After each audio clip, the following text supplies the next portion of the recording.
Welcome to Innovations and Breakthroughs with your host, Rich Goldstein, talking about the evolutionary, the revolutionary, the inspiration and the perspiration, and those aha moments that change everything. And now, here's your host, Rich Goldstein.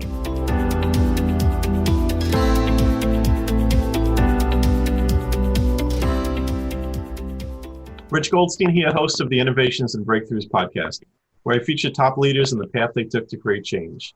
Past guests include Rick Cesari, Ilko de Beer, and Howard Getson. This episode is brought to you by my company, Goldstein Patent Law, where we help you to protect your ideas and products. We've advised and obtained patents for thousands of companies over the past 26 years. So if you're a company that has software, a product, or a design you want protected, go to goldsteinpatentlaw.com, where there are amazing free resources for learning about the patent process. And you can email my team at welcome@goldsteinpc.com to explore if it's a match to work together. You could also check out the book that I wrote for the American Bar Association that explains in plain English how patents work. It's called the ABA Consumer Guide to Obtaining a Patent. I have here today Louis Foreman. Louis is an expert in product development, inventing, and innovation. He doesn't call himself that, but if you read his extensive and impressive bio, there's nothing short of calling him an expert would do. He's got 10 successful startups, 10 patents of his own, and 20 more successful startups and 700 patents for people he's advised and directed. He's given testimony in support of independent inventors to both the House and the Senate. He's served on advisory boards and committees of the SBA, the Intellectual Property Owners Association, and the United States Patent Office, to name a few. He was the creator of the Emmy Award-winning show Everyday Edisons, and he's the publisher of Inventors Digest magazine. He's the author of the best-selling book, The Independent Inventor. There's a blooper reel right there. He's the author of the best-selling book, The Independent Inventor's Handbook. I'm honored to welcome here today Louis Foreman. Thanks so much, Louis. Thanks for being here. Great, Rich. Thank you. I really appreciate the invitation to join you and your audience. Thank you. And so I guess let's start with the fact that you're clearly a creative person. How did it begin? Where did you start applying creativity in your life? Like, how did it all start? Yeah, I don't really remember a time where I didn't act creative or look for entrepreneurial opportunities. I just assumed that everyone was wired the same way. But it was really in college where I began to start my entrepreneurial endeavors. My sophomore year in college, I played lacrosse at the University of Illinois. We didn't have a local supplier of equipment. And I was taking Econ 101 that semester, and I learned about supply and demand. And what my professor explained to me is that when there is demand for a product or a service, and when the marketplace doesn't address that demand, there should be a business opportunity. So rather than just sit in class and take notes, I thought, why not take action? And so I started my first business in my fraternity room. And what was that? Selling lacrosse equipment. Yeah, so this was back in the mid 80s. There was no internet. You couldn't just go online and buy everything that you needed and have it shipped to you a couple of days later. So it was direct sales, like within your university? Yeah, selling not only to my team, but other teams throughout the region. We printed a catalog. We mailed that catalog to teams all across the Midwest. And, we were living in a very analog world back then. So there were no cell phones. There was no email. You didn't have a website. And so it was, paper catalogs, toll-free numbers. And, when I went to class, I had a pager on my belt. And so when my pager went off, I would go to a payphone and call in and, get the order. Wow. Yeah, that's fantastic. And so, like, what did you learn, like, during that first experience that you think you carried with you? What was the key learning? Well, I think one of the important lessons that you learn is that, for a business to grow, you need to figure out new products and new services to bring to your customer to enable your business to grow. And so that first business selling lacrosse equipment eventually evolved into selling screen printed apparel as well. And so we sort of pivoted. I guess back in the 80s, we didn't call it pivoting back then. We just adapted. But we ended up getting into screen printed apparel because the teams needed t-shirts, the fraternities and sororities needed t-shirts, local businesses needed t-shirts. And by the time I left Champaign, Illinois, we were the 24th largest screen printing company in the United States. Wow. And then what became of that company or your involvement with it? Yeah, so I sold that business back in 1995, and then I moved to Charlotte, North Carolina to start a NASCAR apparel business. And so that was really kind of, early foray into intellectual property. Back then it was trademarks and copyrights. And so we developed branded merchandise that we sold to NASCAR teams. And that was a very fast growing business. We started the business in November of 95, and within 2 years, we were doing over $20 million in revenue. And I exited that business by selling it to a public company. Wow, interesting. And so then, when did you get started with inventing? Yeah. So that's entrepreneurship, right? Let's talk about the other side in terms of the innovation side. Yeah, so necessity is the mother of invention. And so I had already established an appreciation for intellectual property through trademarks and copyrights, but patents were even more interesting in the sense that it prevented others from making, using, or selling what you've created for 20 years. And so I stuck with what I knew. I played lacrosse, I played hockey, I knew of impact sports, and my first inventions were around sports protective products, specifically soccer shin guards that custom molded to your leg. I developed those, licensed those to Nike and Adidas and Puma and Diodoro and a number of other soccer brands, and very quickly, grew a really nice business there. So your first invention you licensed? Yes, yeah. So, well, we did the manufacturing as well. So we licensed the IP, but also supplied the product. We just didn't sell the product directly to the consumer like in other businesses. Yeah, I guess I'm remarking at that's just a remarkable track record. That your very first invention you've successfully licensed. It's not an easy path toward licensing an invention, as you know, but kind of right off the bat, you were batting 1,000. Yeah, you're right. It is difficult. You've got to identify an opportunity. So you got to find an area where there's demand and there's no one satisfying that demand. And in this situation, innovation allowed us to deliver a product that had better performance at a very reasonable price. And we got great market adoption and acceptance to the product.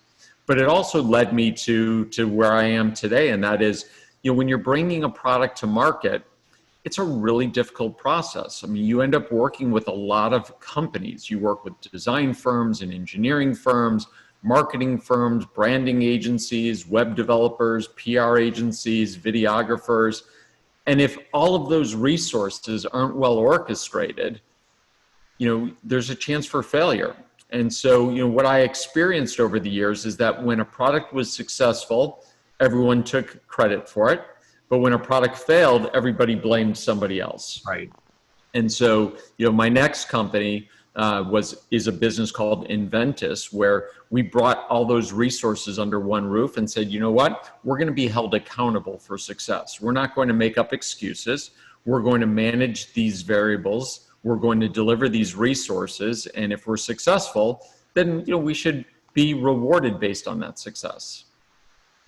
Got it. And so, and through that, you've managed to work with hundreds of inventors and entrepreneurs over the years to help them to bring. Yeah, thousands actually. We've developed nearly 3,000 consumer products over the years and medical devices at Inventys. So we're very prolific in not only intellectual property, but also in developing, designing, engineering, prototyping consumer products and medical devices.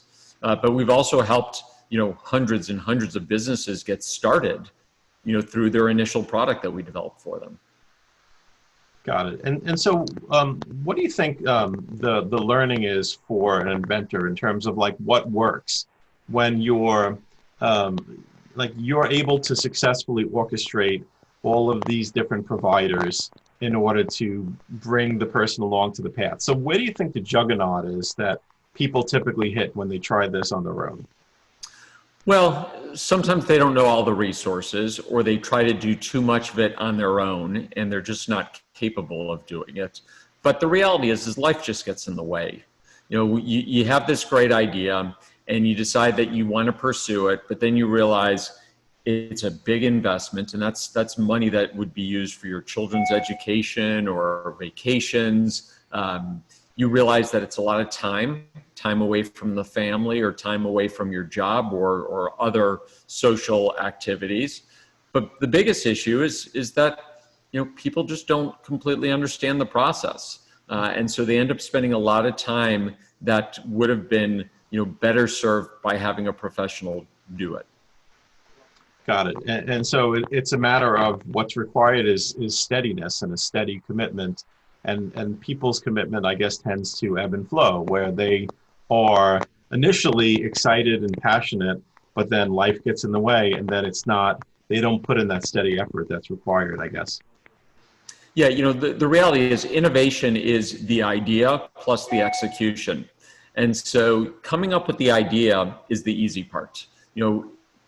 Any of your listeners, and I'm sure they all have great ideas, if they never follow through with their idea, that's all they had was a great idea.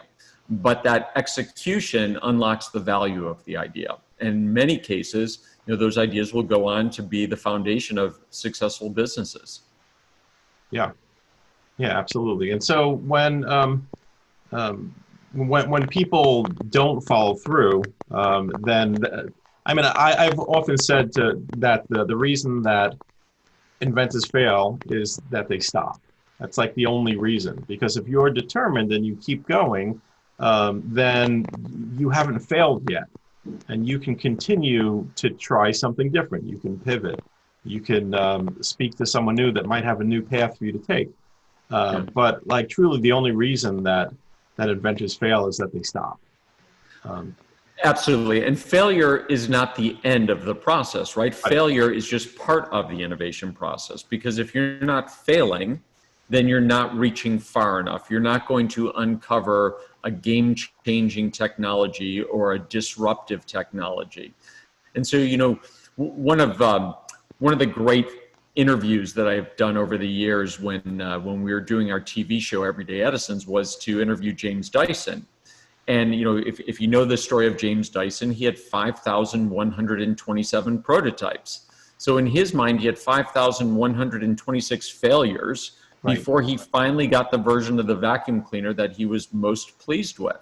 And so failure is just a part of the process. It shouldn't be something that deters you from moving forward. But to your point, Rich, when you stop, then it's over. When you stop innovating, when you stop trying, when you're trying to iterate, then the process grinds to a halt. Yeah, absolutely. I guess there's the good failure and the bad failure. There should even be different words for it. I guess, and the only difference between the good failure, which is just where, like, okay, this was a great learning. We learned that this doesn't work. Now let's try something different. And the difference from the good failure and the bad failure is just your experience of it. It's like you feel like this is the end. Failure is a learning process. Yeah. And so, many times they say, fail fast, fail early, but most importantly, learn from those failures and don't make the same mistake twice.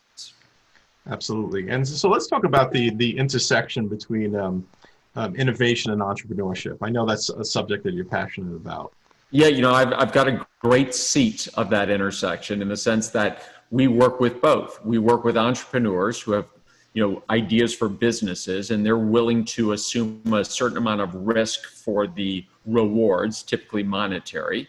And then we also work with inventors who have great ideas, but in many cases don't want to be entrepreneurs. They don't want to take on risk, and they don't want to start a company.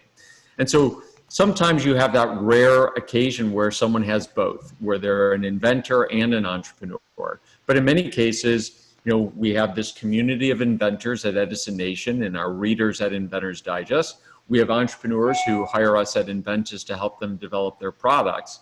And it is just gratifying when you see those ideas transformed into something physical that can be bought and sold and ends up, ending up with, jobs and a great business. Yeah, absolutely. And you mentioned Inventors Digest in there. For me, Inventors Digest goes back way to the beginning of my career. I was at a trade show, the Invention Convention in Pasadena, right across from Joanna Hayes with her Inventors Digest magazine. Yeah. So, it's been a valuable resource to the inventors community for think 35 years, right? 35 years. Yeah, this is the 35th anniversary of the magazine, and I wish I could take credit for all 35 years. But when Joanne decided that she was going to retire, she asked us to take over the magazine and kind of keep it in good hands. And we adopted a quarterly newsletter from her and turned it into a monthly publication that now over 100,000 people view online or in print form. But the nice thing is it's free, right? You can just go to inventorsdigest.com and you can read all the previous issues of the magazine. If you're still old school like me and you like getting the paper copy of the magazine in your mailbox, you pay a subscription fee for that. But if you just want to learn, from the successes and the failures of others, read it online. Yeah, absolutely. And so, as you said, you can't take credit for the full history of it, but you can take credit for picking up the mantle to make sure that this important resource for inventors was preserved. Well, it's our biggest philanthropy. I wish I could tell you that the magazine industry is a very lucrative industry to be in. It is not, and nor is the inventor magazine industry. We lose money every month. I mean, it's just something that we support financially because, number one, we owe it to the inventor community, and secondly, we're just really proud of the publication and the impact it's had on the inventor community. Yeah, absolutely. And so you're providing an important resource in terms of education to inventors. What do you think that inventors need to know? Well, look, they need to know a lot, and they should always be kind of digesting as much information as they possibly can, because the more they know, the more likely they are to be successful. But I think the biggest mistake that inventors make is that they fall in love with their idea and they don't look to get objective feedback from others. They've created a product that solves a problem, maybe a problem that they suffer from, but they don't go out there and determine whether or not there's enough demand to justify making the investment in starting a business. And so what I always encourage inventors to do is before they start spending money, they should determine the feasibility of the idea. And I really break it down to 5 questions that they should be prepared to answer before they start spending money. You want to go through the 5? Oh, sure. Well, thanks for asking. Yeah, you leave me hanging there. I'm like, the 5 questions, I'm bracing myself. I'm ready for the magic 5. Well, there's nothing secretive about this. Right. But the first question is, what is the product and what makes it unique? Because the reality is, everything we need as a society already exists. So you as an inventor have to figure out what is it about your product or service that's going to make someone not buy something else. Why are they going to buy your product versus what they're already buying? So you've got to figure out what's going to be unique about the product. Maybe it's a better design, maybe it's more economical to use, maybe it's more efficient or better for the environment, but there's got to be a value proposition there. So that's the first question.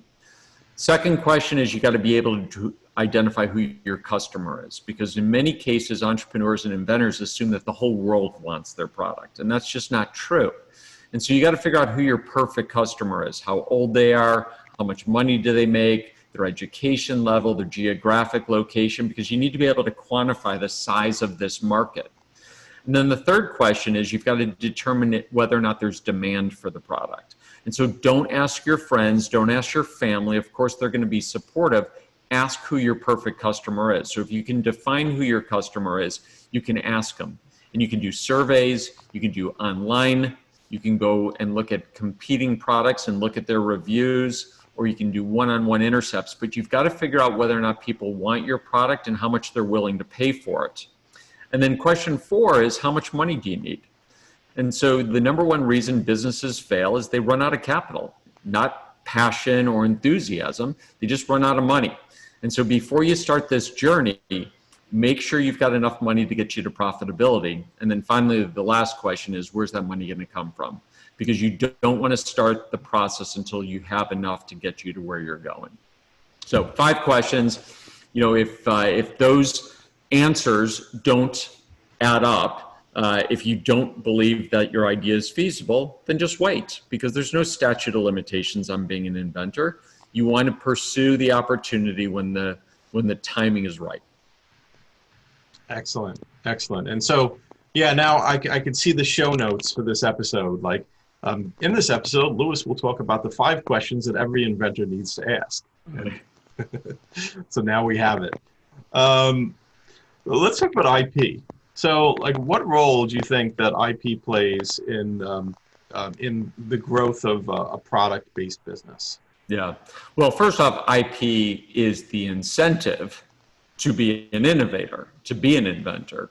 Without the incentive, without this period of exclusivity where others can't make, use, or sell what you've created, I'm not sure how many entrepreneurs or inventors would undertake the amount of risk necessary to launch a new product. And so IP is kind of that initial kind of carrot to go out there and say, all right, I'm going to do something and I'm going to invest a lot of time and money pursuing this, but I'm going to be rewarded through this mini monopoly, this period of exclusivity. And then for some period of time, I'm going to be able to devote my time and my resources towards building a business because I don't have to worry about people infringing on the intellectual property that I've created. So obviously from a patent standpoint, that is hugely important. But then also from a trademark standpoint, protecting the brand or the trade dress of my product is going to be important. And then any, advertising materials, I'm going to want to make sure that I copyright those. And if I can come up with a proprietary way to make the product or method, I may use trade secrets to protect that as well. But intellectual property is a strategy that inventors and entrepreneurs should use to, again, put the odds in their favor, to increase the likelihood that they're going to be successful. Yeah, absolutely. And I think, though, it's one that should be balanced with the other competing desires for resources or other things that are kind of vying for your attention as you're starting a business. It doesn't begin and end with the patent. The patent is just a piece of the puzzle. And I think it's important for inventors to realize that there's balance in that rather than putting all of their attention on the IP and the patent. Yeah, like every part of business, it's always good to surround yourself with people who know more than you do. And so from an IP standpoint, obviously you want to work with a good IP attorney who can mentor you and who can make sure that they do it properly. A lot of times inventors want to do everything themselves. Not good advice. They should definitely work with the experts. And so having a good patent attorney is critical. Awesome. So if people want to learn more about you or get in touch with you, how do they go about doing so? I enjoy talking with inventors. I meet with thousands of them, at least pre-pandemic.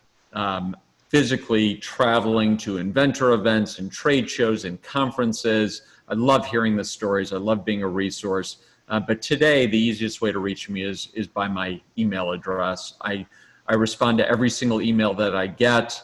I may not be able to help every inventor, but I'll definitely point you in the right direction of where you need to go or who you need to speak with. And it's simple. It's just Lewis@Inventys.com. So LOUIS@ENVENTYS.com. And hopefully you can put a graphic up on the screen and everyone can find it really easily. But you can also Google me. You'll be able to find me. Absolutely. And we'll have links in the show notes to all of that. And I really appreciate the stand that you take for inventors and inspiring and educating them.